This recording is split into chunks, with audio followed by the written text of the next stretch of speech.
तो क्या हो अगर तुम्हारे डैड तुम्हें बचपन में ही छोड़कर चले जाएं एंड जब तुम्हारी मॉम दूसरी शादी करें तो तुम्हारे न्यू डैड के 4 बेटे हों और तुम्हें उन चारों भाइयों के साथ टाइम स्पेंड करना पड़े और तुम्हें बड़ी बहन बनकर रहना पड़े। लेकिन ट्विस्ट ये है कि वो तुमसे शादी करना चाहें तो तुम क्या करोगे। तो कहानी की शुरुआत में हम ईतो नाम की एक लड़की को देखते हैं जो अपने मॉम के साथ खड़ी होती है और एक घर को घूर रही होती है। एंड तभी उस घर में से एक बंदा बाहर निकलता है एंड माफी मांगते हुए कहता है कि मुझे माफ करना कि मैं तुम दोनों को स्टेशन पर लेने नहीं आ पाया। एंड ईतो काफी शर्माते हुए उस इंसान को डैड कहकर पुकारती है, जो सुनकर उसके न्यू डैड भी शर्मा जाते हैं। ईतो भी मन ही मन काफी खुश थी, उसे लग रहा था फाइनली अब मेरी पूरी फैमिली बन चुकी है एंड अपना बचपना जीऊंगी। बचपन से ही उसके सर पर पिता का हाथ नहीं था, उसके मॉम भी जॉब पर जाती थी, इसलिए उसका घर का काम उसे खुद करना पड़ता था। उस उम्र में जहाँ बच्चे बाहर खेल रहे होते हैं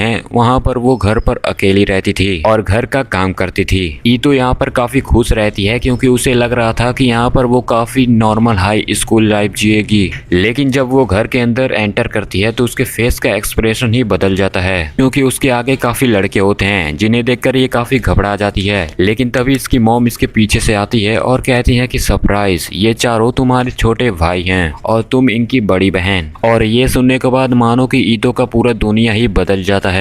एंड फिर हम देखते हैं कि ईतो अपने बिस्तर पर लेटी होती है, शायद उसका दिमाग इतने बड़े सरप्राइज के लिए तैयार नहीं था। एंड तभी यहाँ पर एक सफेद बार वाला लड़का आता है एंड उसे पानी देते हुए कहता है कि तुम्हें आराम करना चाहिए। एंड ईतो के पहले नजर में ही ये बंदा काफी स्मार्ट लगता है। एंड इस सफेद बार वाले का नाम जैन होता है एंड वो अपने चारों भाइयों में सबसे बड़ा भाई है। एंड इस पीले बार वाले लड़के का नाम रियो होता है एंड इस चश्मिश का नाम राकू था जो उम्र में दूसरे नंबर पर आता था। लेकिन तभी ईतो पूछती है कि तुम 4 भाई थे ना, लेकिन तुम लोग में से एक कहाँ पर है। तो इसके डैड हंसते हुए बताते हैं कि वो तीसरा वाला काफी शर्मीला है, इसीलिए वो तुमसे मिलना नहीं चाहता है, वो ज्यादातर अपने रूम में ही टाइम स्पेंड करता है। एंड फिर ईतो अपना परिचय देती है कि उसका नाम ईतो है और वो 16 साल की है। मैं चाहती हूँ कि हम सब एक परिवार की तरह मिलजुल कर रहें, लेकिन कोई उसके बातों पर ध्यान ही नहीं देता, जो देखकर ईतो को काफी अजीब फील होता है। उसके बाद जैन ईतो को उसका कमरा दिखाता है। कमरे में जाकर ईतो थोड़ा आराम कर ही रही होती है, लेकिन तभी इसके दोस्तों का मैसेज आता है। वो लोग पूछती है कि तुम्हारा नया घर कैसा है। एंड फिर हमें फ्लैशबैक दिखाया जाता है जहाँ पर ईतो अपने 2 दोस्तों को समझाते हुए कहती है, तुम लोग इतना इमोशनल मत हो, मैं कहीं जंग लड़ने नहीं जा रही हूँ बल्कि अपने न्यू फैमिली के साथ जा रही हूँ। एंड फिर हम प्रेजेंट टाइम में आते हैं जहाँ पर ईतो बताती है कि आज का दिन मेरे लिए ज्यादा खास नहीं था, लेकिन उम्मीद है कि कल का दिन काफी अच्छा हो। एंड फिर हम अगले दिन का सीन देखते हैं जहाँ पर सभी लोग नहाने की कोशिश कर रहे होते हैं। एंड इन्हें देखकर ईतो भी काफी घबरा जाती है, लेकिन ईतो धीमी आवाज में कहती है कि ब्रेकफास्ट तैयार हो चुका है, चलो पहले ब्रेकफास्ट कर लो। सभी लोग खाना खाने के लिए बैठते हैं, लेकिन जैन कहता है कि तुम्हें ये सब करने की जरूरत नहीं है। लेकिन ईतो कहती है, क्यों, तुम्हें खाना खाने का मन नहीं है क्या।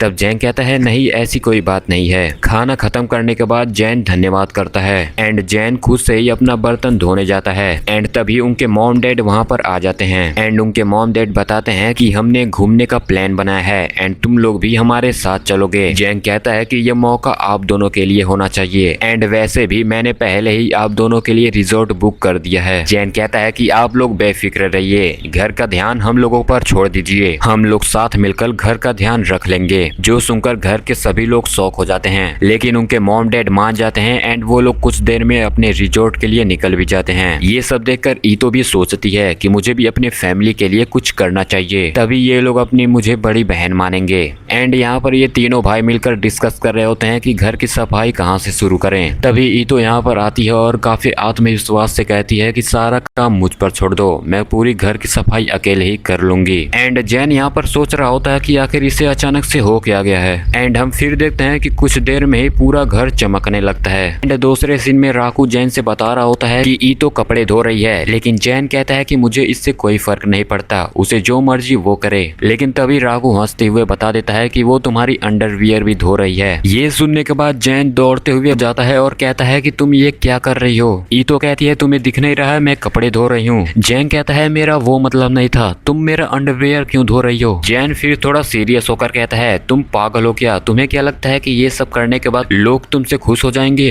एंड ये सुनने के बाद ईतो का मूड ऑफ हो जाता है। एंड फिर ईतो कहती है कि अगर ऐसी बात है तो ठीक है, मैं अब से कुछ भी नहीं करूंगी। करूंगी। एंड ये कहकर वो अपने रूम में चली जाती है। एंड ईतो अपने कमरे में बैठकर सिर्फ एक ही बात सोच रही थी कि शायद इनको किसी बड़ी बहन की जरूरत नहीं है। वो तो हमेशा एक प्यार करने वाली फैमिली चाहती थी, लेकिन उसे पता चल गया है कि इस फैमिली का सोच बिल्कुल अलग है। एंड तभी राकू ईतो के कमरे में आता है। वो कहता है तुम हमारी थोड़ी मदद कर सकती हो। ईतो ये सुनकर काफी हैरान होती है, लेकिन तभी राकू बताता है जैन अकेले ही डिनर का सामान खरीदने गया है, लेकिन मुझे नहीं लगता कि वो अकेले सभी काम कर पाएगा। फिर ईतो कहती है कि मुझे नहीं लगता कि वो मेरी मदद लेना चाहेगा। एंड ये सुनने के बाद राकू का बोलने का भाव बदल जाता है। वो कहता है कि अगर हमारी मॉम जिंदा होती तो शायद हमें ये सब चीज करना नहीं पड़ता। एंड फिर हम पास्ट का सीन देखते हैं जहाँ पर जैन की मॉम मरने वाली होती है।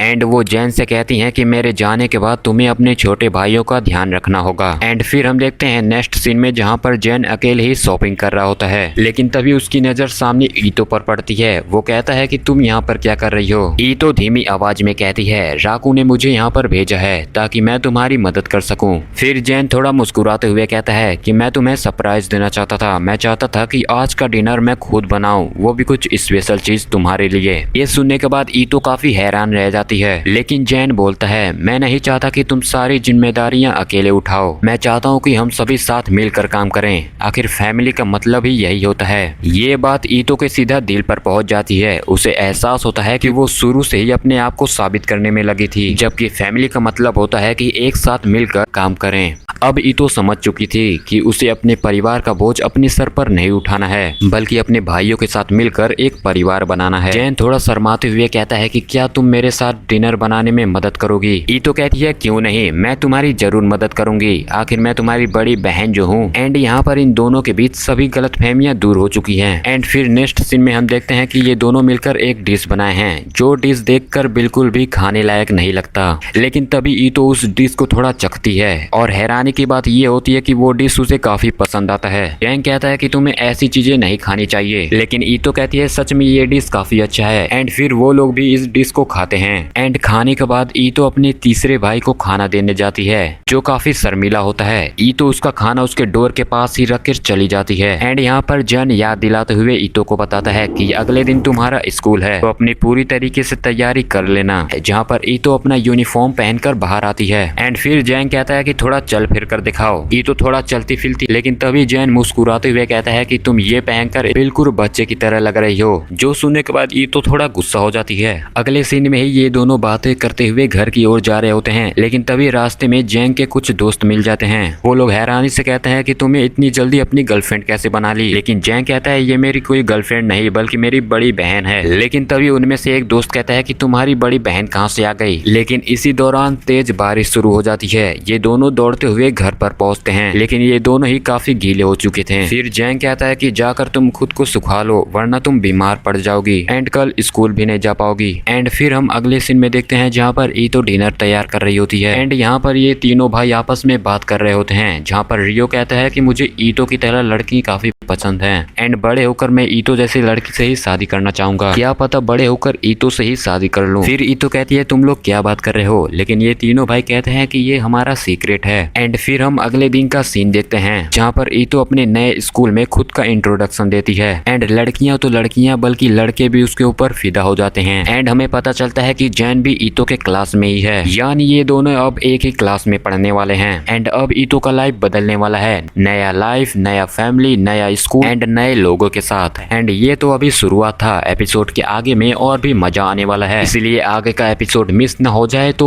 चैनल को सब्सक्राइब कर लो एंड बेल आइकन भी दबा देना। एंड अगर ये तुम्हें वीडियो थोड़ी अच्छी लगी हो तो लाइक भी कर देना, क्योंकि ये वीडियो बनाने में मुझे काफी समय और काफी टाइम लगा है, इसलिए वीडियो को लाइक कर देना, चैनल को सब्सक्राइब कर देना एंड कमेंट में बता देना कि ये सीरीज तुम्हें कैसा लगा एंड मुझे ये सीरीज कंटिन्यू करना चाहिए या नहीं, कमेंट में बता देना। एंड मिलते हैं अगली वीडियो में, तब तक के लिए टाटा बाय बाय सायोनारा।